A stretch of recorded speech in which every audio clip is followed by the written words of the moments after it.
there. We wanted to kind of reflect a little bit about your rise to number one, and James here has some information to share with you.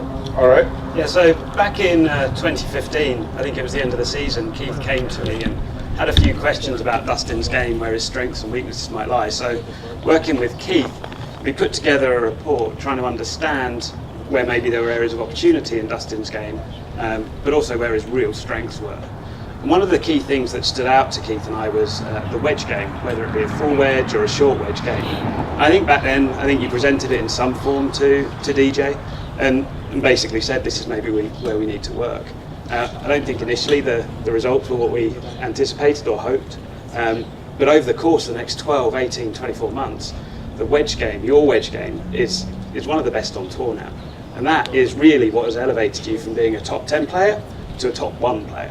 Right. And I'm just going to go through some stats on the screen. So what we see in 2015, so sorry if half of you can't see this, 2015 DJ was averaging 1.45 strokes on the field.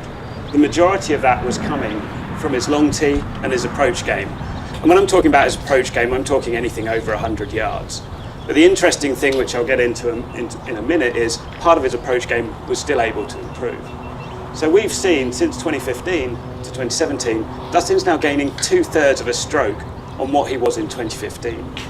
When we break this down, he's improved every part of his game, which is no mean feat. He's driving it better, he's got a better approach play, and that's the biggest key.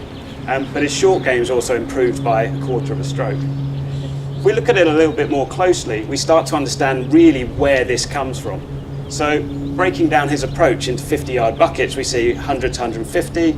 He's improved by a 1/4 of a stroke around. Now if you just think of the magnitude of that, he's hitting 4, maybe 5 shots in that range per round. So increasing that by a 1/4 of a stroke is really beneficial in one round, and then over the course of a short tournament, it's a shot. The other one is his short game, and specifically around the green. When we're looking at 0 to 20 yards, so just chipping onto the green, or bunker shots, we've seen a real improvement in his strokes gained there to the course of 0.3 of a stroke per round.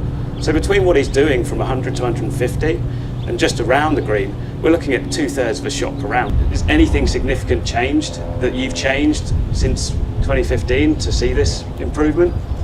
Practice. Practice? Yeah, that's pretty, for me it was just simple. I mean, I practiced my wedges, and, but I really started spending time, getting specific numbers, and working on just that. I mean, I don't make it real complicated. I've got, 3 shots with each wedge, and so now too, before if I was laying up on a par 5, I would be trying to get it, as close to the green as possible, because I felt like, the closer I was to the green, the easier it was going to be for me to hit it close to the hole, and so then now I'm still trying to squeeze it up into some areas that aren't a very high percentage shot per se, and then if I miss-hit the shot, then I'm leaving myself in a bad spot in the bunker or in the rough, or where I can't get it close. Where now, if I've got a short par 4 or even a long par 5 where I'm laying up, I've got a specific number that I want to lay it up to, and it makes the game a lot easier for me too, because then there's just all I do is calculate how far I want to leave myself, and I know that if I put myself on one of those numbers that I'm going to hit it close.